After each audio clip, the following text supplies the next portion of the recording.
সচিবালয়ে আগুন নেভাতে গিয়ে ট্রাক চাপায় মারা গেছেন ফায়ার সার্ভিস কর্মী মোহাম্মদ সোহানুজ্জামান নয়ন। ফায়ার সার্ভিস কর্মীরা জানান, আগুন নেভানোর সময় রাস্তা পার হতে গেলে একটি ট্রাক তাকে চাপা দেয়। এতে গুরুতর আহত অবস্থায় তাকে হাসপাতালে ভর্তি করা হয়। পরে হাসপাতালে তার মৃত্যু হয়। নিহত ফায়ার ফাইটারের গ্রামের বাড়ি রংপুরের মিঠাপুকুর। বাবা মায়ের একমাত্র সন্তান নয়ন 2022 সাল থেকে ফায়ার সার্ভিসে কর্মরত ছিলেন। এদিকে ট্রাক সহ অভিযুক্ত চালককে আটক করা হয়েছে।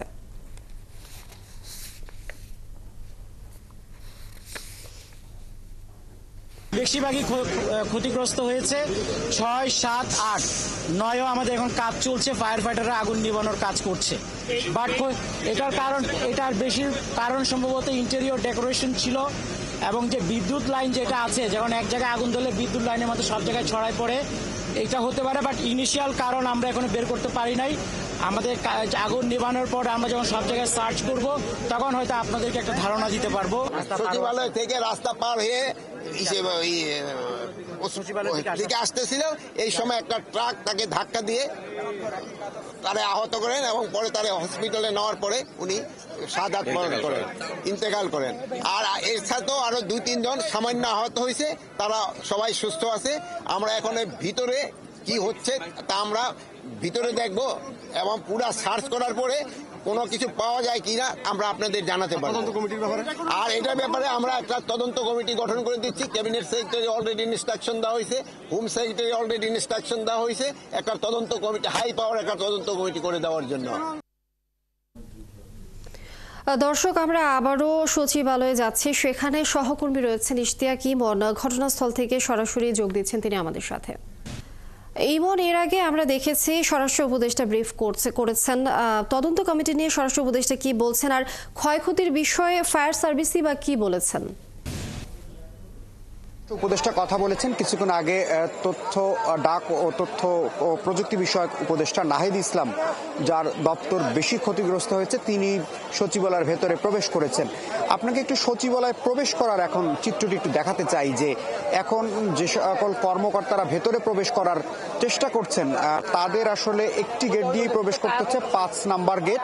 সেই গেটের সামনে এখন বিপুল সংখ্যক ভিড়, অর্থাৎ শত শত কর্মকর্তা কর্মচারী, তাদের একটি গেট দিয়ে প্রবেশ করতে হচ্ছে এবং এখানে দীর্ঘ একটি জট সৃষ্টি হয়েছে এবং সেই জট দিয়েই আসলে এই 1 জন 2 জন 5 জন করে এরকম আস্তে আস্তে ভেতরে তারা প্রবেশ করছেন এবং দীর্ঘ সারি, অর্থাৎ প্রেস ক্লাবের সামনে যে সড়ক আছে, এই সড়কটি ভরাই আসলে কর্মকর্তা কর্মচারীরা এখন অপেক্ষা করছেন। সবাই যে যার দপ্তরে গিয়ে দেখতে চান যে তাদের দপ্তরের ক্ষয়ক্ষতিগুলো আসলে কেমন হয়েছে।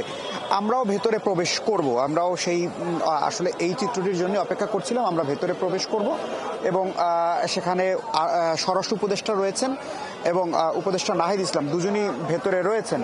ক্ষয়ক্ষতির বিষয়টি এখনো নিরূপণ করা যায়নি, একটি সময় সাপেক্ষ ব্যাপার, কারণ এখানে যে সকল কাগজপত্র নথিপত্র এগুলো পুড়ে গেছে, ক্ষতিগ্রস্ত হয়েছে, সেগুলো আসলে টাকার মূল্যে নির্ধারণ করা খুব কষ্টের। আমি বারবারই বলছিলাম যে যদি কারো স্কুল সার্টিফিকেট পুড়ে যায়, সেটি আসলে টাকার মূল্যে কিভাবে নির্ধারিত হবে। সচিবালয়ের বিষয়টা অনেকটা এরকমই, যে এটি আসলে টাকার অঙ্কে নিরূপণ করা কষ্টের, কিন্তু যে সকল আসবাবপত্র, ইন্টেরিয়র ডেকোরেশন, কম্পিউটার সামগ্রী থেকে শুরু করে অন্যান্য যে বিষয়গুলো রয়েছে, সেগুলো আসলে হয়তো একটি আর্থিক মানদণ্ডে ফেলা যাবে যে কি ধরনের ক্ষয়ক্ষতি হয়েছে। স্বরাষ্ট্র উপদেষ্টার কাছে প্রশ্ন ছিল যে এই বিষয়ে তারা কোনো নাশকতা দেখে কিনা, বা সরকারের পক্ষ থেকে এখন এটি নাশকতা মনে করছেন কিনা তারা। স্বরাষ্ট্র উপদেষ্টা জানিয়েছেন যে এখনো তদন্ত কমিটি হয়নি, তদন্ত কমিটি একটি ফুল ফ্লেজের কমিটি করবেন, অর্থাৎ হাই পাওয়ারফুল, তার ভাষায় সেখানে 7, 9 অথবা 11 জনের একটি তদন্ত কমিটি হবে। সেই কমিটির রিপোর্টের উপরেই নির্ধারিত হবে যে আসলে এটি নাশকতা নাকি দুর্ঘটনা নাকি অন্য কোনো কিছু, যে কারণেই হোক সেটি বেরিয়ে আসবে এমনটি আশা করছেন। কারণ পুরো সচিবালয় এলাকায় কিন্তু সিসি ক্যামেরার ভেতরে, এবং সেটি সিসি ক্যামেরার ফুটেজগুলো যদি থেকে থাকে তাহলে দুর্ঘটনা কখন ঘটেছে, কিভাবে ঘটেছে, সেই চিত্রগুলো নিশ্চয়ই পাওয়া যাবে। এখনো ফায়ার সার্ভিস ভেতরে কাজ করছে, কারণ যে জায়গাগুলোতে গ্লাস ভাঙতে হয়েছে, বিভিন্ন জায়গাতে দরজা ভাঙতে হয়েছে, এখনো উত্তপ্ত জায়গা রয়েছে, অবশিষ্ট কোথাও আগুন আছে কিনা, আবার জ্বলে উঠতে পারে, সেই বিষয়গুলো কিন্তু এখনো পর্যালোচনা নিরূপণ এগুলো চলছে। এর বাইরে আমরা দেখেছি ফায়ার সার্ভিসের একজন সদস্য সোহানুজ্জামান, তিনি মারা গেছেন, তার বাড়ি রংপুরে।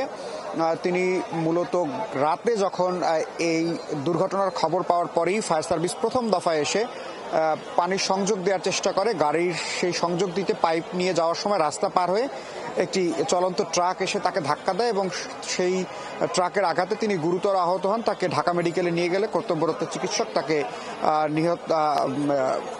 তাকে মৃত বলে ঘোষণা করেন। তার জানাজা বাদ জোহর ফায়ার সার্ভিসের হেডকোয়ার্টারে হবে, এমনটি ফায়ার সার্ভিসের পক্ষ থেকে জানানো হয়েছে। আপনারা দেখতে পাচ্ছেন যে অসংখ্য কর্মকর্তা কর্মচারী এখন ভেতরে প্রবেশ করার জন্য অপেক্ষা করছেন। যেহেতু তথ্য উপদেষ্টা ভেতরে রয়েছেন, তিনিও নিশ্চয়ই কথা বলবেন। তার দপ্তর সবচেয়ে বেশি ক্ষতিগ্রস্ত হয়েছে। ক্রীড়া মন্ত্রণালয়ের যে দপ্তর রয়েছে সেখানেও বেশ ক্ষয়ক্ষতি হয়েছে। অর্থাৎ 7 নম্বর ভবনে 8টি মন্ত্রণালয় এবং বিভাগের দপ্তর ছিল, সেগুলো ক্ষতিগ্রস্ত হয়েছে। যেহেতু নিচের দিকে আগুন ছড়িয়ে যেতে পারেনি, অর্থাৎ স্বরাষ্ট্র উপদেষ্টা যেভাবে জানিয়েছেন যে 6 তলা, 7 তলা, 8 তলা এবং 9 তলা, এই 4টি তলায় বেশি ক্ষতিগ্রস্ত হয়েছে। সেই হিসেবে হয়তো 2য় তলা বা নিচতলা, 3য় তলা এই জায়গাগুলোতে কিছুটা কম ক্ষয়ক্ষতি হয়েছে এরকম ধারণা করা হচ্ছে। তারপরে যেহেতু উপরের তলাগুলোতে পানি দেওয়া হয়েছে, স্বাভাবিকভাবেই নিচের তলাগুলোও ক্ষতিগ্রস্ত হয়েছে এমনটি ধারণা করা হচ্ছে। ফায়ার সার্ভিস এখনো কাজ করছে এবং তারা এখন পর্যন্ত তাদের যে অপারেশন সেটি শেষ করেনি। একই সাথে সরকারের অন্যান্য যারা গুরুত্বপূর্ণ ব্যক্তি রয়েছেন, অন্যান্য উপদেষ্টারা রয়েছেন, তাদের এখানে অফিস রয়েছে। বিশেষ করে ত্রাণ ও দুর্যোগ মন্ত্রণালয়ের উপদেষ্টা সহ অন্যান্য উপদেষ্টারাও নিশ্চয়ই আসবেন বেলা বাড়ার সাথে সাথে। এবং তদন্ত কমিটি হওয়ার পরই আসলে এটি কোনো পরিকল্পিত বিষয় নাকি একেবারেই দুর্ঘটনা, সেই বিষয়টি পরিষ্কার হবে তদন্ত কমিটির রিপোর্টের পরই।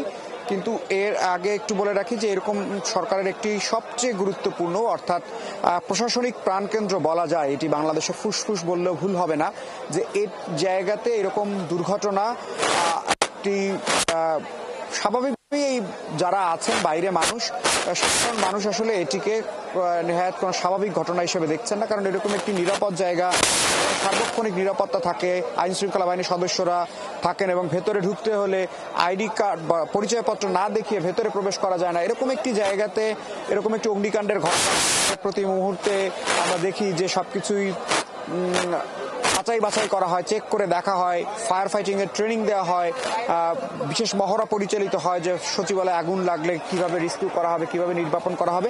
কিন্তু 6 ঘন্টা কেন সময় লাগলো সেটি আমরা ফায়ার সার্ভিসের মহাপরিচালকের কাছে জানতে চেয়েছিলাম যে কেন আসলে 6 ঘন্টা সময় লেগেছে।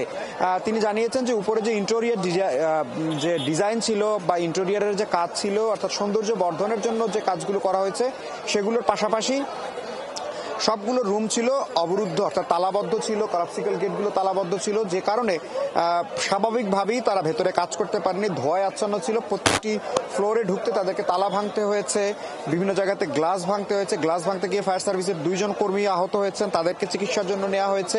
সার্বিকভাবে পরিস্থিতি বা পরিবেশ ফায়ার সার্ভিসের অনুকূলে ছিল না, যে কারণে তাদের সময় লেগেছে বেশি এবং সেই সময় বেশি লাগার কারণে ক্ষয়ক্ষতির পরিমাণটাও বেড়েছে। পানির কোনো ধরনের সংকট ছিল না। 20টি ইউনিট প্রথম দফায় যখন তারা রাত 1:52 এই খবর পেয়েছেন আগুনের, ফায়ার সার্ভিস 2 মিনিট লেগেছে তাদের হেডকোয়ার্টার থেকে সচিবালয়ে পৌঁছতে।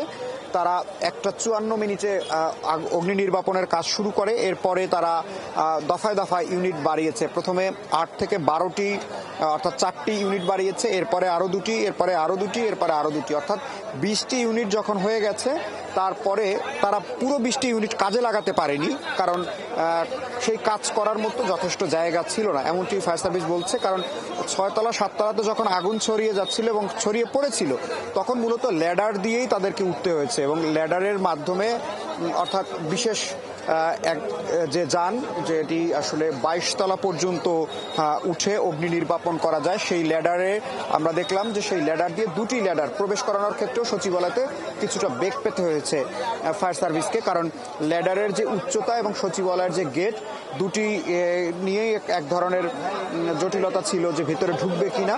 পরবর্তীতে সেটি মাপঝোপ করতেও কিছুটা সময় লেগেছে। এরপরে 2টো ল্যাডারই প্রবেশ করানোর পরেই মূলত অগ্নি নির্বাপন শুরু হয়। সেটি প্রায় 1 ঘন্টার মতো সময় লেগে গেছে, এর মধ্যে আসলে প্রবেশ করা যায়নি, কারণ নিচের তলা দিয়ে পাইপ নিয়ে উপরে যাওয়ার যে চেষ্টা হয়েছিল সেখানে আগুন উপরের তলাগুলোতে এমনভাবে ছড়িয়ে পড়েছিল যে এটি খুব স্বাভাবিকভাবেই সেখানে কাজ করার মতো পরিস্থিতি ছিল না।